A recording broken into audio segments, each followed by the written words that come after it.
ইসলাম ধর্ম গ্রহণ করেছিলেন এক পুলিশ সদস্য। ইসলাম ধর্ম গ্রহণ করার কারণেই তার চাকরি হারিয়েছেন, যে বিষয়ে তিনি আদালতেও ঘুরেছেন কিন্তু কোনোভাবেই চাকরি ফেরত পাননি। সে বিষয়ে কথা বলতে চাই তার সাথে। আপনার চাকরি গিয়েছিল কত সালে?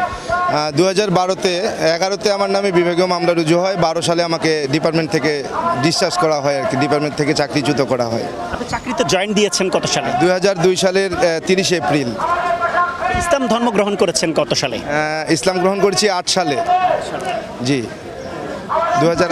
শুধু কি আপনি নিজে একাই ইসলাম ধর্ম গ্রহণ করেছেন নাকি পরিবারের সবাই? না, আমি শুধু একাই ইসলাম গ্রহণ করেছি। এতে করে আপনার কি সমস্যা হয়েছিল? ইসলাম গ্রহণ করার পূর্বে আমি বিবাহিত ছিলাম। তো আমার পরিবার নিয়ে ইসলাম গ্রহণ করার কথা আমরা আলোচনা করেই সিদ্ধান্ত নেই। পরবর্তীতে সে তার পরিবারের কুপরামর্শে ইসলাম ধর্ম গ্রহণ করতে রাজি হয় না। পরবর্তীতে সে চলে গিয়ে আমাকে বলে যে আমার সঙ্গে আর সংসার করবে না আমি যদি স্বধর্মে ফিরে না যাই। এই অবস্থায় দীর্ঘদিন আমি চাকরিও করি, সুনামের সহিত চাকরি করেছি। আমার জীবনে আমি কোনো পানিশমেন্ট পাইনি, পানিশমেন্ট নিতে হয়নি। আমাকে কোনো পানিশমেন্ট ডিপার্টমেন্ট আমাকে দিতে পারেনি, বরং আমাকে পুরস্কৃত করেছে। এমন অনেক আমার ডিপার্টমেন্ট সার্ভিস বহিতে লিপিবদ্ধ আছে। তো আসলে যখন ইসলাম গ্রহণ করলাম ওরা চলে গেল। পরবর্তীতে ওরা বাড়িতে গিয়ে বিভিন্ন রকমভাবে আত্মীয় স্বজন দিয়ে চাপ প্রয়োগ করতে শুরু করলো আমি যেন স্বধর্মে ফিরে যাই। স্বধর্মে ফিরে না গেলে আমাকে চাকরি করতে দেবে না, চাকরি খেয়ে ফেলবে, মন্ত্রীকে বলবে, বিভিন্নভাবে হুমকি ধামকি দেয়। তারপরেও কোন মন্ত্রীকে বলবে? আপনাদের মন্ত্রী কে ছিল? আমাদের ওই সময়ের এই শেখ হাসিনা সরকারের পানি সম্পদ মন্ত্রী ছিলেন রমেশচন্দ্র সেন। উনি দুঃসম্পর্কের আমার ওয়াইফের মামা ছিলেন।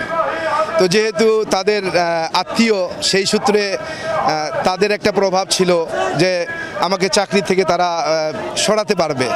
তো এইভাবে হুমকি দিতে থাকলো যে আমি চাকরি খেয়ে ফেলবো, চাকরি করতে দিব না, জেল খাটাবো, বিভিন্ন রকম হুমকি ধামকির পরেও যখন আমি স্বধর্মে ফিরে যেতে অস্বীকৃতি জানাই, তারা বিভিন্নভাবে ডিপার্টমেন্টে অভিযোগ করতে শুরু করে।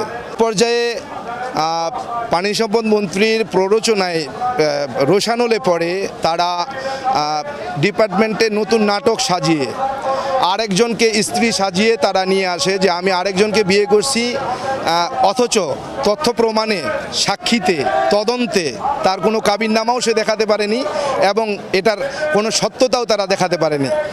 তো বিনা কারণে তারা আমার নামে অভিযোগ করার পরে আমাকে সাসপেনশন করা হয়, আমাকে কৈফিয়ত তলব করা হয়। কৈফিয়ত তলবের পরে আমি যখন জবাব দিতে যাই, তদন্ত DI-1 ইলিয়াস ফকিরের উপরে পড়ে।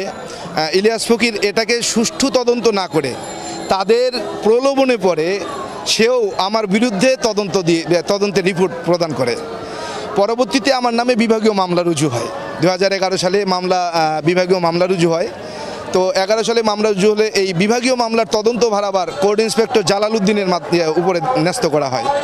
জালালউদ্দিন সাহেব তিনিও তাদের প্রভাবে প্রভাবিত হয়ে তিনিও তদন্ত ছাড়াই, তদন্তের নামে নাটক করে নিজেই সাক্ষী বানিয়ে, সাক্ষী দিয়ে, সাক্ষী লিখিয়ে আবারও আমার বিরুদ্ধেই প্রতিবেদন করেন। বিগত স্বৈরাচারী সরকারের আমলে চাকরিচ্যুত হয়েছি যারা আমরা চাকরিচ্যুত হয়েছি বিনা অপরাধে, শুধুমাত্র র এজেন্ডা বাস্তবায়ন করতে আমরা বাধাপ্রাপ্ত হয়েছিলাম, বাধা দিয়েছিলাম বিধায় আজকে আমরা চাকরিচ্যুত হয়েছি।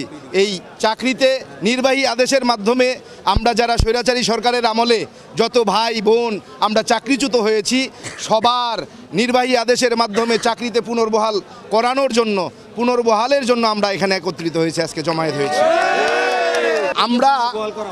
আমরা এখানে আমরণ অনশন করেছি। যতক্ষণ পর্যন্ত আমাদের দাবি মেনে নেওয়া হবে না ততক্ষণ আমরা এই রাজপথ, এই পুলিশ হেডকোয়ার্টার্সের দরজা আমরা ছাড়বো না। আমরা এখানে মৃত্যুবরণ করব, এরপরেও আমাদের লাশের উপর দিয়ে আজকে আমাদের IG স্যারকে বের হয়ে যেতে হবে, এরপরেও আমরা এই রাস্তা আমরা ছাড়বো না।